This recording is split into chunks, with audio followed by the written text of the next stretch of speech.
Kuna maamuzi mengine yatakiwa yaende zaidi hapa alipoenda. Lakini wakaona bwana, hebu tuwapunguzie maumivu bwana. Hii tukifanya na hii tena itakuwa ni shida kwa watu. Hebu tuachane. Hivi unajua kuna kitu kimefukiwa. Wapi tena? Kwenye uwanja kwanza. Lakini hawa wa Yanga wameenda kuwananga bodi ya ligi kwamba sisi tutafanya tena na tutaweza kufanya kwa dakika chache, na sisi hatutaumia kwa sababu watakaotoa ni wanachama na sio klabu. Pengine Yanga wanajivunia uwepo wa mashabiki na wanachama ambao ni imara kwenye hili na kubebana. Hata kama wangekuwa hawajivunia, wanajivunia maadamu kama wanaweza kutumia hao wanachama wao kwenda ku-entertain vitu vya hovyo. Manake hiyo ni aibu kwenye ligi. Si unanielewa? Hii ni arati ya namna ligi ambavyo unavyoelekea kuporomoka na kuharibiwa kwa mazingira ambayo mimi nayaona. Kwa watu ambao wanapenda mpira watakuwa wanaelewa kuhusiana na hiki ambacho nakizungumza. Ukifuatilia kidogo historia ya Nigeria, umeelewa? Matukio ambayo wanafanya, siwezi kusema anaweza kafanana kwa 100%, lakini wao walikuwa wanaona mambo yanaenda vizuri tu. Leo Nigeria haizungumzi katika ligi bora kwa sababu ya tabia ambazo zikaota mizizi, zikaweka makao na hakuna namna kurudi katika njia ya kawaida. Umeelewa? Unajua hata sheria za nchi zilivyotengeneza kwamba mbakaji sawa au mtu aliyefanya makosa makubwa zaidi kuna kufungiwa maisha, kuna kufungiwa miaka 30, miaka 10, miaka mingapi. Hawakuweka kwenye term of money. Umeelewa? Waliweka kwenye mfumo wa mtu kuwajibika bila kutumia pesa. Wangeconvert kwenye pesa, inawezekana magereza pala singekuepo mtu. Unajua hata FIFA akija kusikia kwamba kumetokea hiki alafu ni mjumbe wa FIFA kwenye mashindano naye yumo kwenye tukio hili, itakuwa ni aibu sana. Umeelewa? Hebu angalia lile tukio ambalo wanatoka wachezaji kutoka nje kutoka kwenye uwanja kwenda kwenye nyumba ya mtu kufanya kama dressing room. Uwezo kuniambia kwamba Engineer Hersaid alikuwa ajui. Mimi nitakuwa mtu wa mwisho. Engineer Hersaid alikuwa anajua kwamba kitaenda kufanyika kitu fulani na alikibariki. Kwa sababu kama president hauwezi kufanyika utumbo kama ule alafu usibariki. Yes, bwana, karibu sana kwenye exclusive interview. Niko na chambuzi la Black and White, Lugano Israel. Bwana vipi? Safi, inakuaje? Unyama ni mwingi. Tunamshukuru Mungu, hai, afya. Tumeamka tukiwa wazima. Ni jambo la kumshukuru Mungu. Yes, bwana, siku fulani ambayo iko fresh sana. Bwana, hebu tuzungumze sasa kimichezo na namna ambavyo vitu vinaendelea. Imetoka adhabu kali sana kwa vilabu. Tukianza kwa Yanga, tukianza kwa Walter Helson dhidi ya Chama. Tuanze kwa Yanga. Naona wameshatimiza jambo lao bwana. Final waliopewa milioni 30 na wametimiza lengo. Pengine unalipi la kukazia hapo, tukianza kwenye adhabu ambayo waliweza kuipata Dar es Salaam Africa, lakini kwa wao ni kama vile walihitaji zaidi alama kuliko faini. Kitu ambacho kimetokea haswa kwa adhabu ambazo kwa fine, tuseme adhabu ambazo bodi ya ligi wamezitoa kwa Yanga, na Yanga kwenda kupitisha harambee kwa mashabiki ndani ya siku moja, wakati hao watu ndani ya masaa 72, lakini wao ndani ya siku moja dakika chache tu wamepata hiyo pesa. Ni anguko kubwa sana la ligi yetu, ni anguko la mpira wetu, ni anguko la kanuni zetu. Na hiki kitu ambacho kuna mtu ambayo huenda hajajipa muda wa kutafakari zaidi, anaweza kuwapongeza Yanga na kuwapigia makofi.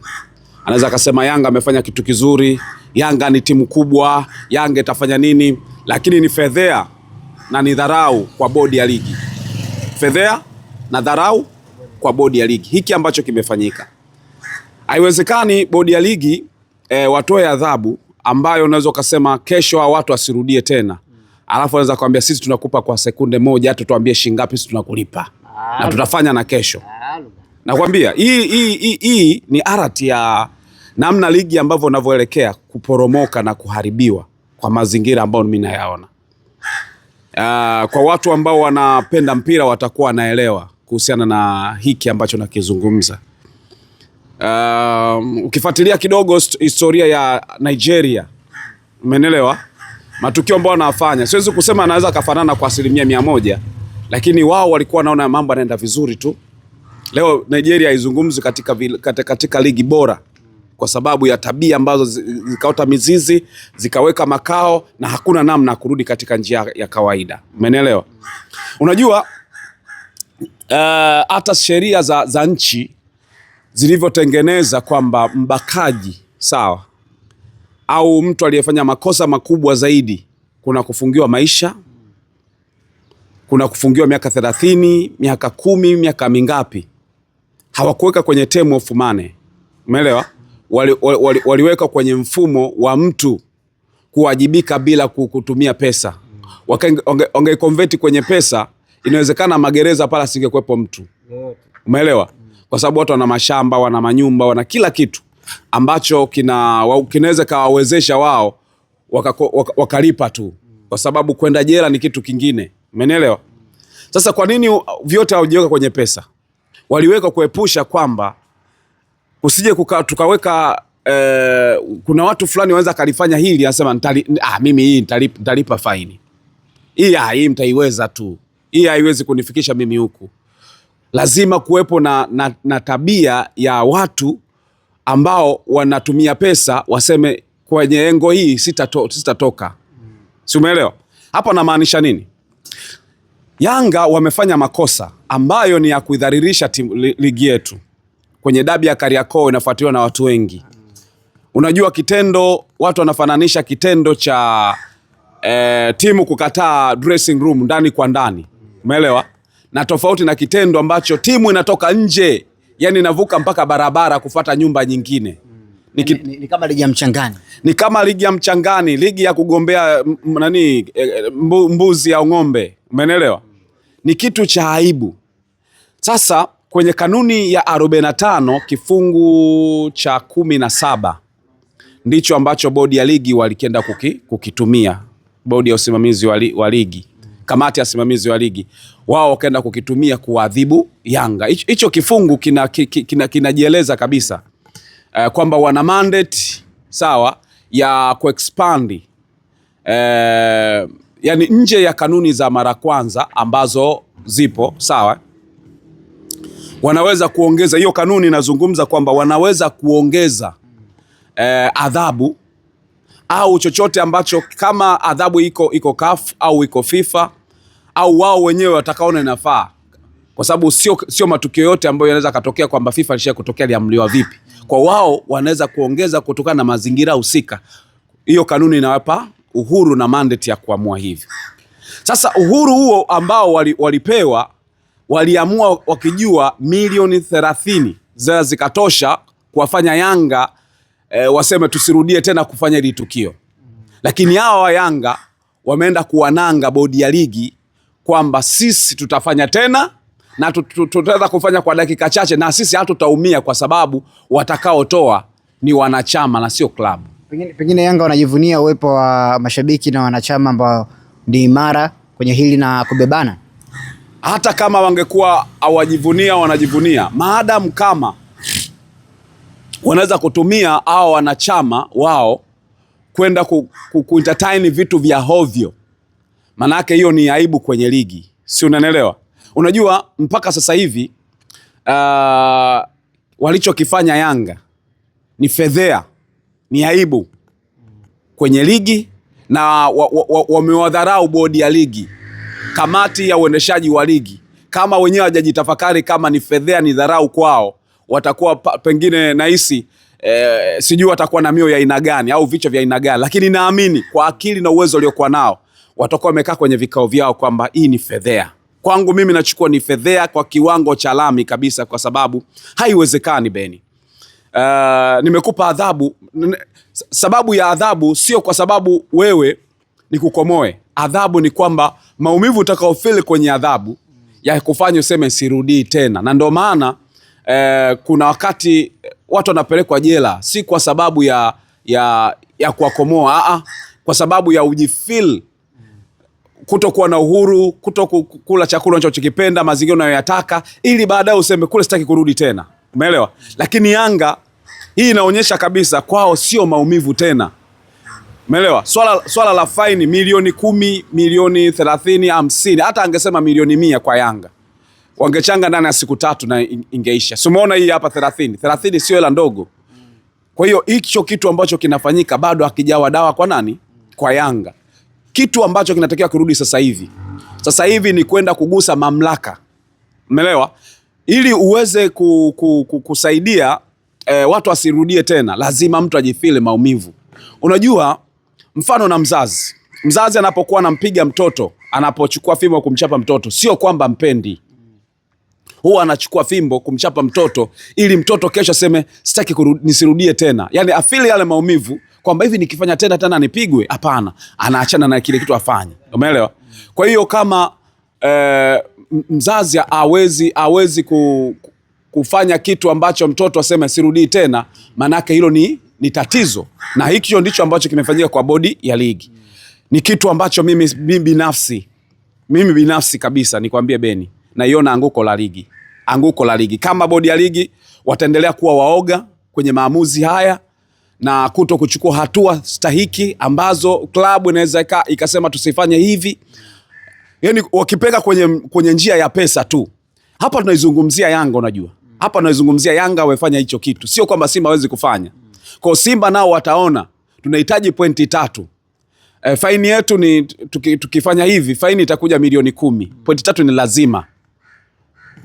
Wataharibu taratibu, watasema tutalipa milioni 10. Itengeni kabisa. Unaweza kaitenga hata kabla tukio lijafanyika. Sio unajua ataifanya. Kama ambavyo Yanga amefanya. Yanga wamefanya, walijua tu kutakuwa na faini. Na ndio maana wakaweka nje na walijiandaa. Hii Yanga kupewa faini na TFF na bodi ya ligi sio kwamba eti imekuja kwamba walikuwa hajajua. Uongozi ulikuwa umejua. Itakuja kutokea hivi. Walijua itatokea.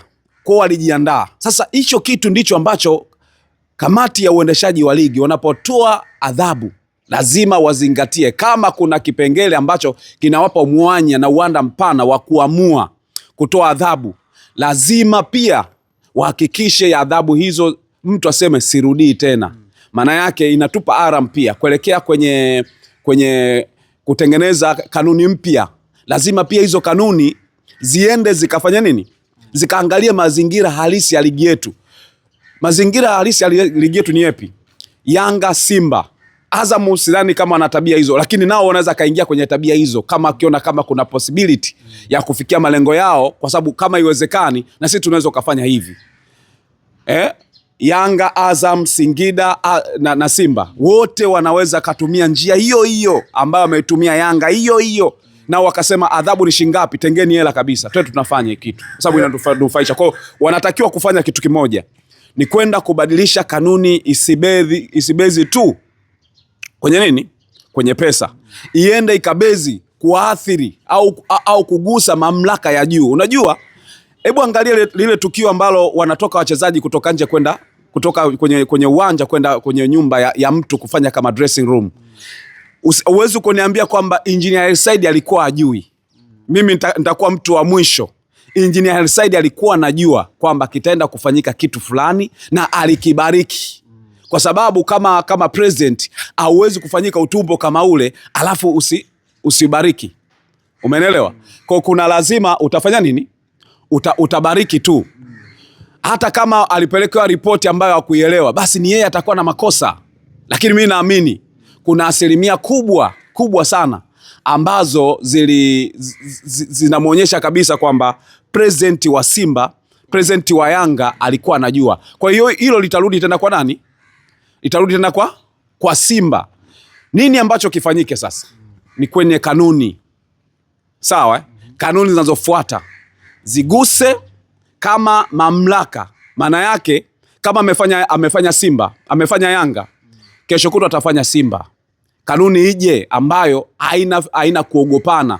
Na najua mamlaka wanawaogopa sana Yanga. Wanawaogopa Yanga kwa sababu Lugano. Wanawaogopa Yanga kwa sababu kivipi? Kuna maamuzi mengine yatakiwa yaende zaidi hapa alipoenda. Lakini wakaona bwana, hebu tuwapunguzie maumivu bwana. Hii tukifanya na hii tena itakuwa ni shida kwa watu. hebu tuachane. Hivi unajua kuna kitu kimefukiwa. Wapi tena? Kwenye uwanja? Kwanza, sio kufukiwa chini. Yaani kuna kitu kimezibwa kwenye ili swala. Kwenye ile mechi ya dabi itakiwa meneja wa Yanga itakiwa apate adhabu hizi 2. Amepewa adhabu moja. Sawa, ile ya kumsukuma Chama. Umeelewa? Ile adhabu ya kwenda kwenda kushawishi uwanjani, ile wala hawajamgusa. Kushawishi uwanja kwamba uwanja ni mbovu. Ile ilikuwa kwa viongozi, udhibiti wa viongozi. Kanuni ya 46 inazungumzia udhibiti wa viongozi. Yeye ni kiongozi, ukiachana na kina Privadinho ambao Yanga ndo anajua kama wapo au wapo, si ndio? Lakini yeye ni kiongozi kama meneja, inampelekea kabisa kupata adhabu kwenye lile tukio. Lakini kamati ya uendeshaji wa ligi wameifunika. Si unaelewa? Kwa nini wameifunika? Ni kuogopa kwamba tumewapa adhabu kubwa Yanga ya milioni 30, ili lingine achana nalo bwana. Hakuna kitu kama hicho. Mtu amekosea, ruka naye ili kesho ajisikie kwamba anajisikia vibaya. Angalia vitu ambavyo wanavifanya Yanga ambavyo sasa hivi vinaenda kupelekea mambo ya ajabu sana. Wanawachangia wachezaji wanapokuwa wamefanya makosa. Si unanielewa? Hilo ni anguko la ligi. Unajua ukifanya kosa lazima kosa hilo ujisikie kwamba wewe kweli ujutie kwamba kweli nilifanya nimelikosea. Kwenye adhabu moyoni mwako ujisikie kwamba nimekosa. Sasa angalia Diarra alifanya kosa wakamchangia. Sasa hivi wamefanya kosa lingine ambalo ni la klabu, wanachangishana ili kupelekea maumivu kwenye klabu. Nini ambacho kinatokea? Tabia ya Yanga watakuwa naweza kufanya chochote kwamba mchango tutachangiana tu. Lakini nashangaa kwa upande wa Mdathiri Yahaya sijaona kama amechangia. Habari tu mtu mmoja, sasa faini yake si ilikuwa ni milioni 1 tu, milioni 2 tu. Sasa ongeka wazi kwamba bwana tumechangia, au Mdathiri Yahaya anaenda kutoa mwenyewe. Lakini pia ya Ibra Baka sijajua kama walichanga, ila naona ya Diarra ndo walichanga. Kwani Diarra ilikuwa shilingi ngapi?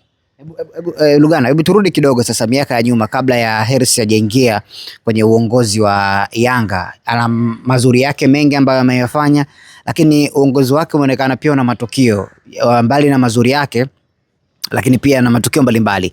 Kipindi cha nyuma tukaona faini kama hizi ambazo zikiwa zinatokea na watu wanachanga. Ilikuwa ni Yanga ambayo naweza kusema kwamba ilinyoka, lakini tokea uongozi ufike pia mazuri yake ni mengi, lakini mapungufu pia yako ni mengi.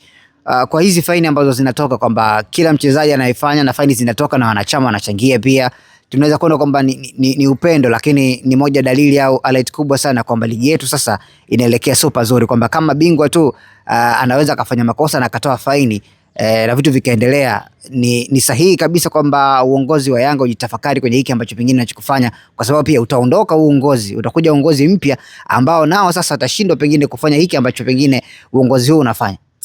Unajua Beni, swali lako ni zuri, lina hoja nyingi sana humo ndani. Kwanza ukimwangalia Engineer Said toka alivyoingia, kuna baadhi ya vitu vimebadilika positive, yani vimekuwa na maendeleo positive ndani ya Yanga. Yani unaweza ukasema ni rais wa mfano ndani ya klabu ya Yanga kwa kipindi hiki. Wapo wengine wamefanya kazi zao kwa kipindi hicho, lakini kwa sasa ni rais wa mfano kwenye baadhi ya vitu. Lakini huyo Engineer Said amekuwa rais wa mfano negative. Kwa sababu gani nasema hivyo? Kwa sababu kama unaweza kaona vitu kama hivi, alafu kaona hebu tuendelee, hiyo ni negative. Umeelewa? Yeye angeona kwamba mimi kwenye nafasi yangu nilionayo kama rais wa Yanga, kama mwenyekiti wa vilabu barani Afrika, lakini nina mwamvuli mwingine ambao ni wa kuitengeneza soka la kiheshima duniani, ni mjumbe wa FIFA kwenye mashindano. Natakiwa niweje? Natakiwa nisimamie vipi mpira wa miguu? Unajua hata FIFA akija kusikia kwamba kumetokea hiki, alafu ni mjumbe wa FIFA kwenye mashindano, naye yumo kwenye tukio hili, itakuwa ni aibu sana. Umeelewa? Itakuwa ni aibu sana. Kwa sababu ukiangalia kwenye kipindi chake, achana mambo mengi mazuri yaliyofanyika, lakini yale ambayo hayana maana pia yamekuwa yakifanyika. Hili nalo ni baya sana la kuchangisha mashabiki kwenye vitu ambavyo vimefanyika negative. Umeelewa? Mimi kama ningekuwa mimi, ningesema bwana, inawezekana hatuna hela, lakini hebu tutoe hela yetu. Natoa hela yetu. Alafu tunatengeneza kitu kingine tofauti ambacho kitafanya mashabiki wachangie kucompensate ile sehemu bila kuambia kwamba tunalipia kwa sababu ya kitu fulani. Mimi binafsi naviona. Lakini kuruhusu kama mwenyekiti, kwa sababu kwa maana zile unapoona posti zipo pale za club za nani, kwenye posti za Yanga zinasema mchango kiasi fulani, Engineer Said anaona michango inaenda kwa ajili ya nini, anajua kwake yeye anaona na faida gani. Mimi kwangu naona ile ni negative kwake kubwa sana. Ni kitu ambacho mimi binafsi ningesema no, akitaki kwa hadharani. Hata kama tunafanya, kingekuwa tupite katika njia nyingine, tungechangia hata kwa tunaenda kufanya kitu fulani, ile pesa ikipatikana ndo tunaipeleka kwenye engo hii. Lakini kupeleka kwenda kupoza maumivu ya kwamba tumepigwa faini ya milioni 30 tuwachangishe watu. Alafu mimi naona pia hata mashabiki wa Yanga, sore kwa kusema hivi, sidhani kama watakuwa wako sawa kichwani. Mapenzi Lugano ni mapenzi na love. Ngoja nikwambie, sidhani kama watakuwa sawa kichwani. Kwa sababu gani? Haiwezekani Beni kitu cha kusema hiki hakikustahili, nyie mnaki-entertain, maana yake tuendelee kufanya hivi. Umeelewa? Baada ya kutafuta solution ilikuwa ni kuchukua hatua zingine. Pengine bwana, menda huko, sisi hatujapenda mwende huko, tuchukue hatua, bodi ya ligi atufanye hivi mpaka akifanyike kitu fulani, au kuwepo na haki hii, au tuweke utaratibu huu. Lakini kwanza kuchangia ni kama kwenda kuipeleka timu yao, yani kuenda kuifukia timu yao, kwa sababu itakuwa ni timu ya aina gani ambayo inaamini mambo ya kishirikina. Umeelewa? Yani kwangu mimi nina shauri upande wa Yanga, wana kila sababu ya kukaa na kwenda kujitafakari hiki ambacho wanakifanya. Sio kitu ambacho kina afya kwa miaka ya huko mbele. Umezungumzia hapa, kuna viongozi wengine watakuja nao wafuate njia hizi za kwanza kuwachangisha, yani kuwachangisha wanachama ili wakafanye nini? Wakalipie faini. Kwa nini wasifikirie kuchangisha wanachama wakajenge hata uwanja? Kwa nini wasifikirie kuwachangisha wanachama wakatengeneza vision nyingine ya kutengeneza biashara kubwa? Wanachangisha kwenye vitu vya ajabu. Mimi binafsi sijaona kama ina maana. Kwangu haina impact na haina faida, kwa sababu haiongezi kitu chochote chenye maana kwenye soka, zaidi inaenda kuidumaza soka kuingia kwenye vitu ambavyo ni vya ajabu. Yes bwana, nilikuwa na Lugano Israel kwa siku leo na tumepiga story nyingi sana, hususa kuhusiana na hii faini ambayo Yanga bwana wameitimiza, washamaliza katika ile masaa ambayo wamepewa wao, tayari bwana wameshaua. Hapa ilikuwa exclusive interview na Lugano Israel, mzee wa white and black.